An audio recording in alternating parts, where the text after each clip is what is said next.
ಜ್ಞಾನವೇ ಶಕ್ತಿ ಯೂಟ್ಯೂಬ್ ಚಾನಲ್ಗೆ ಆತ್ಮೀಯ ಸ್ವಾಗತ. ಪ್ರಿಯ ವೀಕ್ಷಕರೇ, ಇಂದು ನಾವು ಮನಿ ಹನಿ ಹಣದ ಸಾಕ್ಷರತೆ, freedom for money, one of the famous book ಸಮರಿಯನ್ನು ರಿವ್ಯೂ ಮಾಡಿಕೊಳ್ಳೋಣ. ಈ ಒಂದು ಪುಸ್ತಕವು ಲಕ್ಷಾಂತರ ಬದುಕನ್ನು ರಿಬಿಲ್ಡ್ ಮಾಡಿರ್ತಕ್ಕಂಥ ಪುಸ್ತಕದ ರೆಕಾರ್ಡನ್ನು ಬ್ರೇಕ್ ಮಾಡಿದೆ. ಇಲ್ಲಿ ನಾವು ನೋಡುವಾಗ ಲೇಖಕಿಯವರು ತಮ್ಮ 18ನೇ ವಯಸ್ಸಿನಲ್ಲಿ ಷೇರು ಮಾರುಕಟ್ಟಿನ ಅಪಾರ ಜ್ಞಾನವನ್ನು ಹೊಂದಿ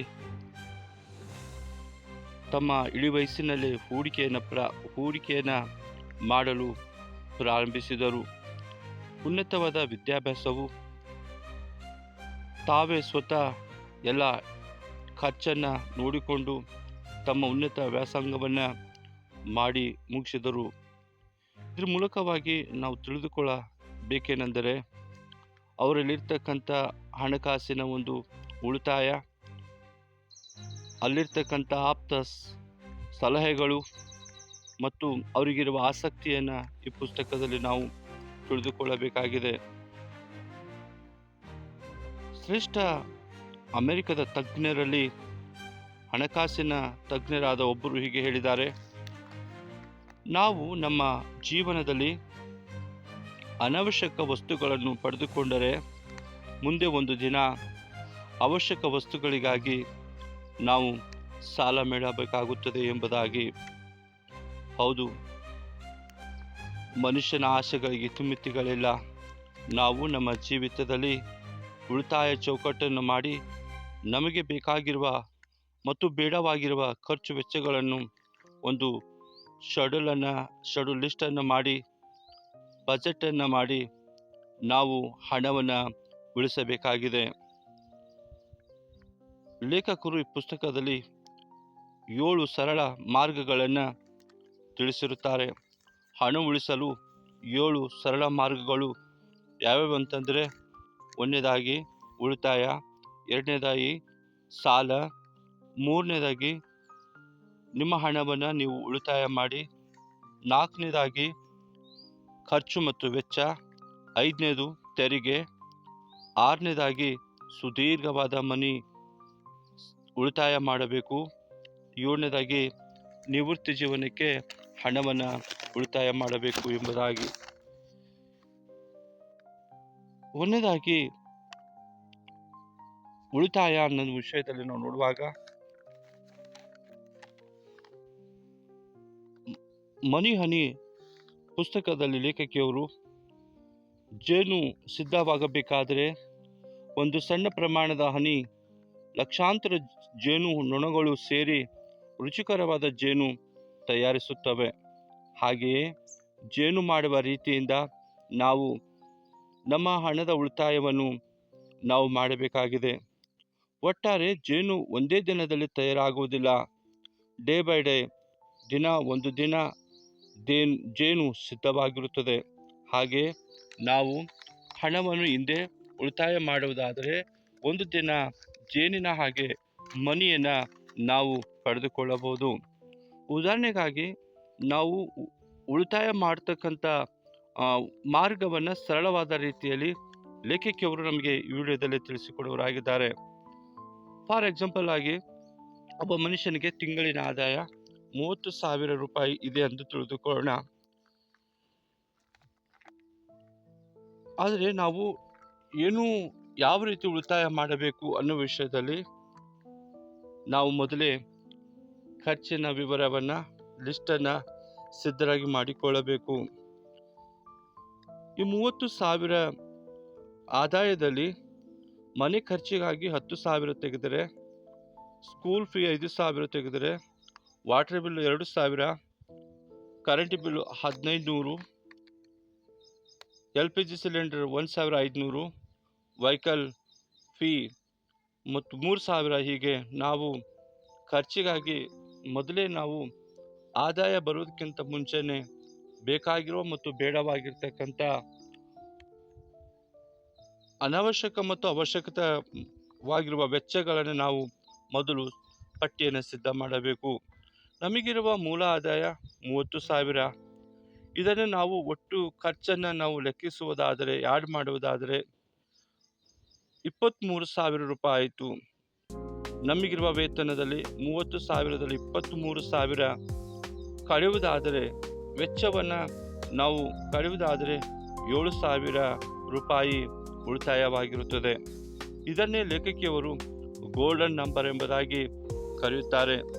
ನಾವು ಡೇ ಬೈ ಡೇ ನಾವು ಗೋಲ್ಡನ್ ನಂಬರನ್ನು ಹೆಚ್ಚು ಮಾಡುತ್ತಾ ಹೋಗಬೇಕು.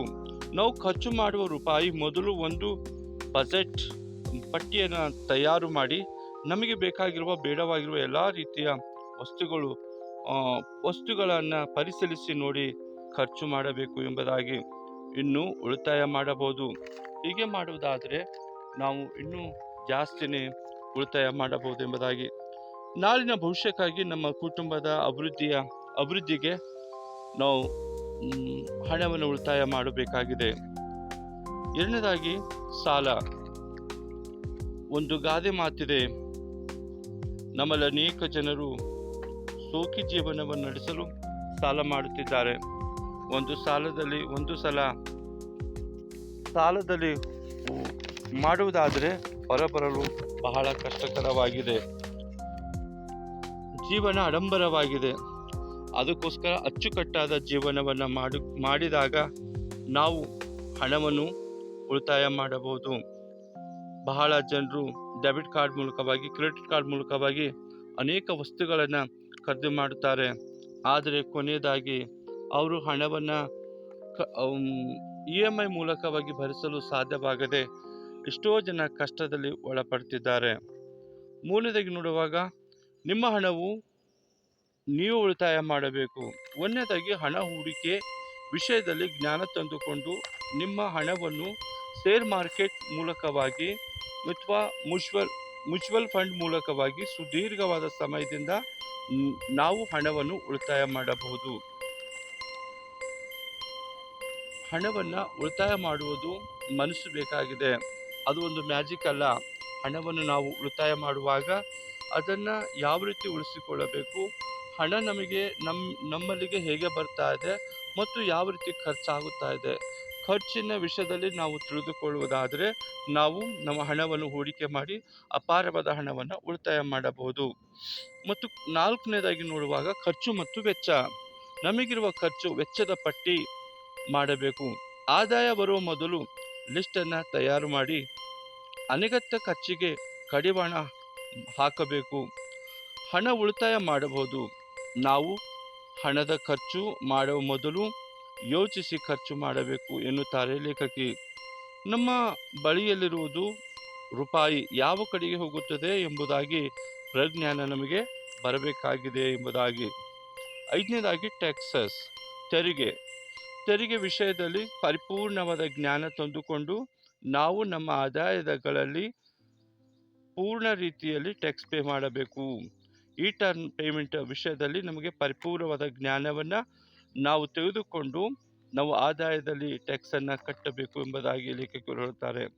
ಆರನೇದಾಗಿ ನೋಡುವಾಗ ಸುದೀರ್ಘವಾದ ಹಣ ಹೂಡಿಕೆ ಮಾಡಿರಿ ಎಂಬುದಾಗಿ. ಮಕ್ಕಳ ವಿದ್ಯಾಭ್ಯಾಸಕ್ಕಾಗಿ ಮತ್ತು ಹೊಸ ಮನೆ ಕಟ್ಟುವುದಕ್ಕಾಗಿ, ಮಕ್ಕಳ ಮದುವೆಗಾಗಿ ಹಿಂದೆ ನಾವು ಸುದೀರ್ಘವಾದ ಹಣವನ್ನು ಹೂಡಿಕೆ ಮಾಡಬೇಕಾಗಿದೆ.